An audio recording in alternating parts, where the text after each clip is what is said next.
2009। ایک نو مسلم داعیہ ڈاکٹر اسما علی کلپنا سے ایک ملاقات۔ اسما امت اللہ: السلام علیکم ورحمۃ اللہ وبرکاتہ۔ ڈاکٹر اسما علی: وعلیکم السلام ورحمۃ اللہ وبرکاتہ۔ اسما بہن آپ کیسی ہیں؟ کب سے آپ کا ذکر سنتی آئی ہوں، آج اللہ نے آپ سے ملوا دیا۔ سوال: میرا ذکر آپ نے کہاں سنا؟ جواب: ڈاکٹر آصف حضرت کے ایک بہت چاہنے والے مرید ہیں، وہ آپ کا ذکر کرتے ہیں کہ آپ حضرت کی صاحبزادی اسما سے ملیں، آپ کو بہت دعوتی فائدہ ہوگا۔ ہمارے حضرت فرماتے ہیں کہ اسما نے مجھے دعوت سکھائی ہے۔ سوال: استغفر اللہ، مجھ سے مل کر کیا کسی کو فائدہ ہو سکتا ہے؟ میں کسی کو کیا فائدہ پہنچا سکتی ہوں؟ آپ دہلی کب تشریف لائی ہیں؟ جواب: ہم لوگ دہلی میں ایک ہفتہ سے ہیں۔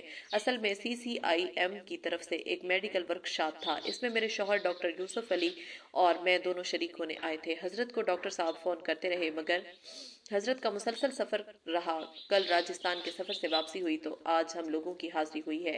میرے شوہر کے ساتھ ان کے 2 غیر مسلم ساتھی بھی باہر ہیں۔ سوال: آپ سے ابھی نے بتایا ہی ہوگا کہ ارمغان کے لیے مجھے آپ سے کچھ باتیں کرنی ہیں۔ جواب: جی، حضرت فرما رہے تھے کہ میں ان لوگوں سے باہر بات کروں، اتنی دیر میں آپ اسما کو انٹرویو دے دیں، نومبر میں چھپ جائے گا۔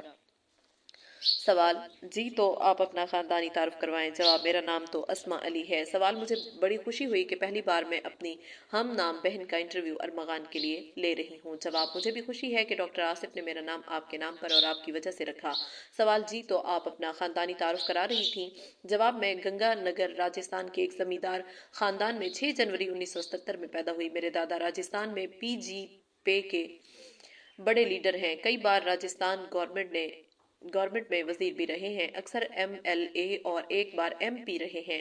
گزشتہ الیکشن میں وہ پہلی بار الیکشن ہارے ہیں۔ میرے والد صاحب بھی دادا کے ساتھ شروع سے رہے، انہوں نے MBBS کیا، کچھ روز پریکٹس کے بعد میں سیاست سے جڑ گئے، ایک بار وہ بھی MLA ہوئے۔ میرا نام کلپنا انہوں نے رکھا تھا۔ میرا ایک بڑا اور ایک چھوٹا بھائی ہے۔